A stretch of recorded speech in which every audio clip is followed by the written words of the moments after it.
పవన్ కళ్యాణ్ పెద్ద కొడుకు అఖిరానందన్ టాలీవుడ్ ఎంట్రీ ఎప్పుడెప్పుడా అని ఫ్యాన్స్ అంతా ఎదురు చూస్తున్నారు. తాజాగా రీను దేశాయ్ తన కొడుకు డెబ్యూ గురించి వస్తున్న వార్తలపై స్పందించారు. ఒక ఇంటర్వ్యూలో ఈ వార్తలన్నింటికీ ఆమె పులి స్టాప్ పెట్టారు. ఇక రీను దేశాయ్ చెప్పిన ఆన్సర్స్ని ఫ్యాన్స్ అస్సలు ఎక్స్పెక్ట్ చేసి ఉండరు. ఒక రకంగా చెప్పాలంటే ఇది మెగా అభిమానులకి బ్యాడ్ న్యూస్ అనే చెప్పొచ్చు.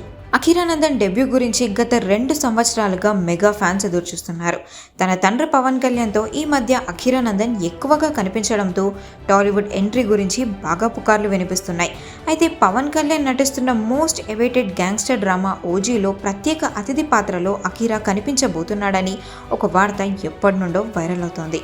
మరోవైపు అఖిరానందన్ను రామ్ చరణ్ లాంచ్ చేయబోతున్నాడని, అందుకోసం ప్రత్యేకంగా అఖిరాను మేకోవర్ కూడా సిద్ధం చేస్తున్నాడని ఒక టాక్ అయితే వినిపిస్తోంది.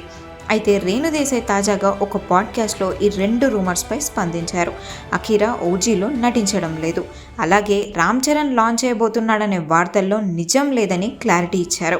ఆమె ఈ విషయం గురించి మాట్లాడుతూ, నేను రామ్ చరణ్ అఖిరాను లాంచ్ చేయబోతున్నాడని వచ్చిన ఒక ఆర్టికల్ని చదివాను. అదే ఆర్టికల్ని నేను అఖిరాకి పంపించాను.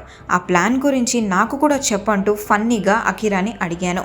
అలాంటి వార్తలను తనకు ఫార్వర్డ్ చేయొద్దని అఖిరా నన్ను కోరాడు. అసలు అతనికి సినిమా ఎంట్రీ గురించి ఎలాంటి ఆలోచన లేదు. ఒకవేళ అఖిరా ఎప్పుడైనా సినిమాల గురించి కనీసం ఆలోచించినా కూడా వెంటనే నేను నా ఇన్స్టాగ్రామ్ వేదికగా పోస్ట్ చేస్తానని, అంతవరకు ఎలాంటి రూమర్స్ని నమ్మొద్దంటూ ఆమె ఫ్యాన్స్ను కోరారు.